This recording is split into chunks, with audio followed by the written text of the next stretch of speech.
ना मैं अस्सलाम वालेकुम। मेरा नाम है मोहम्मद सईद और शॉप का नाम है सईद भाई मोबाइल रिपेयरिंग। मेरा पता है मेन कायदाबाद रफ़ीक शॉपिंग सेंटर लांडी कराची और मेरा मोबाइल नंबर है 03333176 154। तो आज इन्फिनिक्स हॉट 9 प्ले X 680 आज मैंने अपने स्टूडेंट को क्लास दी थी, तो आज इसकी पूरी वायरिंग मैंने समझाई है। तो सोचा कि आप लोग के लिए भी एक छोटी सी वीडियो में शूट कर लूँ। तो ये जो एस्केमेटिक डायग्राम जो आपके सामने बना हुआ है, सबसे पहले आप अपने कंप्यूटर में बोर्नी ओपन करें, इन्फिनिक्स X 680 एस्केमेटिक डायग्राम, और इसके साथ आप बिटमैप को भी ओपन कर लें। उसके बाद फिर मेरी वीडियो को देखें तो इंशाल्लाह आपको फ़ायदा हासिल होगा। देखिए ये जैसे कि बैटरी कनेक्टर हो गया, B2B कनेक्टर हो गया, पावर IC हो गया, और ये इसकी कंट्रोलिंग हो गई है। ये सारी जो है ना डायग्राम के अंदर सारी की सारी बिखरी हुई है। तो मैंने इन सबको इकट्ठा किया है यहाँ पर बोर्ड में। इकट्ठा करने के बाद फिर मैंने समझाने शुरू किए। अब जैसे कि जितने मेरे इल्म में है, मैंने कहा थोड़ा आप लोग को शेयर कर दूं, हो सकता है आपको मुझसे ज़्यादा पता हो। तो जैसे कि हमारा B2B कनेक्टर है, B2B कनेक्टर यहाँ से V बस की सप्लाई आउट हो रही है, यानी चार्जिंग जैक से आ रही है B2B कनेक्टर, और यहाँ से लेकर बैटरी कनेक्टर यहाँ पर ये सप्लाई पहुँच रही है। और रास्ते में जितने भी कंपोनेंट आपको नजर आ रहे हैं, सारे के सारे इसके कंट्रोलर हैं, सारे के सारे कंट्रोलर हैं। तो अब V बस की सप्लाई जब यहाँ B2B कनेक्टर से आउट हुई, तो सबसे पहले प्रोटेक्शन के लिए ज़ीनर डायोड लगा हुआ है। ज़ीनर डायोड प्रोटेक्शन का क्या काम करे आप लोग के इल्म में है। ज़ीनर डायोड के बाद फिर एक और डायोड ज़ीनर आ गया, फिर इसके बाद ये सप्लाई और आगे की तरफ गई। इतना हिस्सा मैं आपको आखिर में समझाऊंगा, सबसे पहले मैं आपको इतना सा हिस्सा बता देता हूँ। अब ये दो रेसिस्टर लगे हुए हैं। एक रेसिस्टर है R2103 330 के, दूसरा रेसिस्टर है 39 के। ये डिवाइडर सर्किट बन रहा है और इसमें VCDT सप्लाई रेसिस्टर के ऊपर वाले हिस्से पर 5.0 वोल्ट, रेसिस्टर के नीचे वाले हिस्से पर 0.5 वोल्ट। ये डिवाइडर बन गया।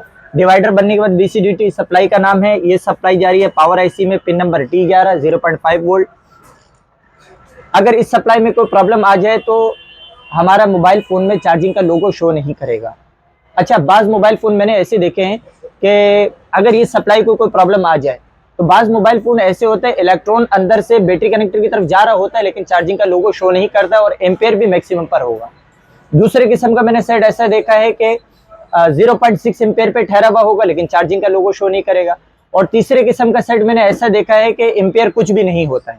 तो अगर इस सप्लाई में कोई प्रॉब्लम आ जाए तो चार्जिंग का लोगो नहीं दिखाएगा। इसी तरीके से फिर एक दूसरी सप्लाई आती है, इसमें रेसिस्टर लगे हुए R2112, ये लोकेशन कोड है, 3.3 के का रेसिस्टर लगा हुआ है, और ये सप्लाई आ रही है पावर IC में, पिन नंबर R11। सप्लाई का नाम है चार्ज LDO।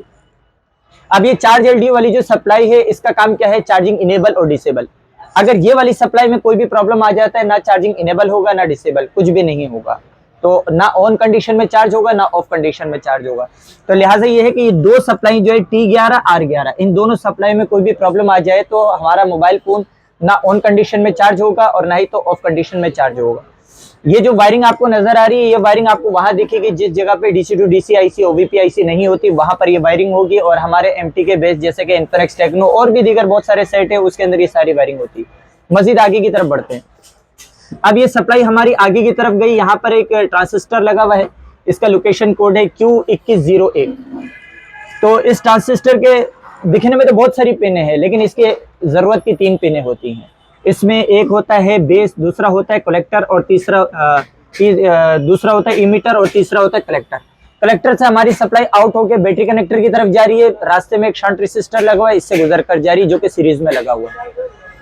अब ये सीरीज से, अब ये शंट रेसिस्टर से दो सप्लाई जो नीचे उतर रही है, ये इलेक्ट्रॉन को सेंस कर रही है कि जब हम चार्जिंग मोड पर होता है तो बैटरी के अंदर कितना इलेक्ट्रॉन आया है, और अगर यूजर इस मोबाइल को यूज कर रहा है तो कितना इलेक्ट्रॉन खर्च हो रहा है। तो ये दो सप्लाई इसकी सेंस कर रही होती है, पिन नंबर N13 और M13।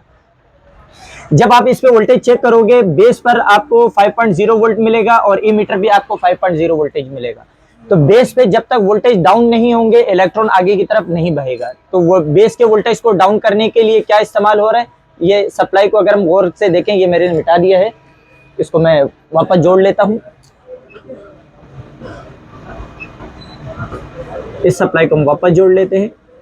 तो अब बेस को अगर हम देखें तो एक ट्रांसिस्टर के साथ कनेक्ट है, और ट्रांसिस्टर के पिन नंबर 3 यानी कलेक्टर, और इस ट्रांसिस्टर का जो पिन नंबर 1 है आप बिटमैप आपने खोला हुआ होगा, वहां आपको दिख रहा होगा पिन नंबर 1 बेस है, पिन नंबर 2 इमीटर है और पिन नंबर 3 कलेक्टर है। अगर इसके कलेक्टर पे आप चेक करेंगे तो यहाँ पर आपको 5.0 वोल्टेज मिलेगा। अब ये 5.0 वोल्टेज को डाउन कौन कर रहा है, तो ये पावर आईसी कर रही है, pin number P13 V drive. Power IC इस वोल्टेज को डाउन करती है, तो आप यहाँ पर देखोगे 2.8 वोल्टेज आपको देखने को मिलेगा। अब इन दोनों सप्लाइयों का आपस में ये कनेक्शन कैसे जोड़ेंगे, इसके लिए जब तक बेस पे वोल्टेज नहीं मिलेंगे, बेस पे वोल्टेज 2.8 मिलेगा तो ये ट्रांसिस्टर है या मॉसफेट है, ये एक्टिव हो जाएगा, जिसकी वजह से ये वोल्टेज डाउन होना शुरू हो जाएगी और वोल्टेज को डाउन करता है पावर आईसी करता है। अब इस ट्रांसिस्टर को एक्टिव करने के लिए इसमें भी वोल्टेज की जरूरत है, तो लिहाजा यहाँ पर रेसिस्टर का लोकेशन कोड है R21092 2K का रेसिस्टर लगा हुआ है। इस 2K के रेसिस्टर को अगर आप देखोगे तो इसके दोनों तरफ आपको 2.8 वोल्टेज मिलेंगे और ये वोल्टेज दिया गया चार्ज LDO वाली सप्लाई से। अगर ये वाला रेसिस्टर आपका रिमूव हो जाए या खराब हो जाए तो आपका मोबाइल फोन चार्जिंग तो दिखाएगा कि चार्जिंग कर रहा है, लेकिन एम्पेयर 0 हो जाएगा, कोई एम्पेयर नहीं होंगे, 0 एम्पेयर पे चला जाएगा। और अगर ये वाली लाइन हॉट9 प्ले के अंदर ये वाली लाइन ज्यादातर ब्रेक हो जाती है। अगर आप बिटमैप खोलें, आपको बिटमैप में दिखेगा, या स्कीमेटिक ओपन करें तो उसमें आपको दिखेगा इस ट्रांसिस्टर का बेस यानी पिन नंबर 4 और इस वाले ट्रांसिस्टर का कलेक्टर यानी पिन नंबर 3, इन दोनों के दरमियान की लाइन अक्सर टूट जाती है और टूटने की वजह से क्या होता है, हमारे चार्जिंग तो कर रहा होता है लेकिन 0 एम्पेयर पर चला जाता है। तो इस कनेक्शन को हम लोग जोड़ने से हमारा मसला हल हो जाता है। तो इन्फिनिक्स हॉट9 प्ले में ये मसला बहुत ज़्यादा आ रहा है।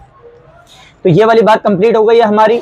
अच्छा, अब ये जो कंपोनेंट बने हुए 1 2 3, ये 3 कंपोनेंट का काम क्या है, जैसे दूसरे मोबाइल फोन में OVP आईसी होती है, इस मोबाइल फोन में OVP आईसी की जगह पर ये 4 कंपोनेंट का इस्तेमाल किया गया है। अच्छा, ये वाला जो हमारा जिनर डायोड है, अगर आप इसके ऊपर की तरफ देखोगे तो 5.0 वोल्ट होगा और अगर आप इसके नीचे की तरफ देखोगे तो आपको 0 वोल्ट मिलेगा, यानी यहाँ पर कोई वोल्ट नहीं होगा। अगर मिसाल के तौर पर यहाँ पर ओवर वोल्ट आ जाते, 5 वोल्ट से ऊपर 6 या 7 कोई वोल्ट आ जाते, तो वो जो 5 वोल्ट जो ऊपर थे इजाफी वोल्टेज हमारे नीचे की तरफ हो जाएंगे, यानी कि यहाँ पर 2 वोल्ट या 1 वोल्ट जो भी इजाफी वोल्ट आया वो नीचे की तरफ आएगा।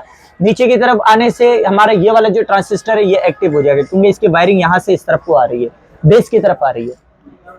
तो बेस को वोल्टेज मिलने से क्या होता है, ये वाला जो ट्रांसिस्टर है ये एक्टिव हो जाता है, इसके ईमीटर पर ग्राउंड है और ग्राउंड वाली सप्लाई हमारे कलेक्टर पर आ जाती है। जब ग्राउंड वाली सप्लाई कलेक्टर पर आ जाती है तो जो ये वायरिंग हमारी ग्राउंड हो गई है और ग्राउंड देने से ये वाला जो ट्रांसिस्टर है, पहले यहाँ पे 2.8 वोल्टेज आ रहा था और अब ये 0 वोल्ट हो जाएगा। अगर ये ट्रांसिस्टर एक्टिव हुआ तो यहाँ पर 0 वोल्ट हो जाएगा। तो आपने इस चीज का ध्यान रखना हो कि यहाँ पे 0 वोल्ट है या नहीं है, और इस जेनर डायोड का भी आपने ध्यान रखना होगा कि एक साइड पे वोल्टेज है एक साइड पर नहीं है। अगर दोनों साइड पे वोल्टेज है तो क्वालिटी है, अगर एक साइड पे वोल्टेज है और एक साइड पे वोल्टेज नहीं है तो ये ओके है। अगर यहाँ पर 0 वोल्ट आ गया तो ये ट्रांसिस्टर हमारा ऑफ हो जाएगा, और अगर ये वाला ट्रांसिस्टर हमारा ऑफ हो गया तो हमारी ये जो power IC V drive pin number P13 ये उसको कंट्रोल नहीं कर पाएगी, उसको यानी डाउन नहीं कर पाएगी। तो लिहाजा ऐसी कंडीशन पर भी हमारा मोबाइल फोन चार्जिंग का लोगो तो हो सकता है दिखाए, हो सकता है ना भी दिखाए।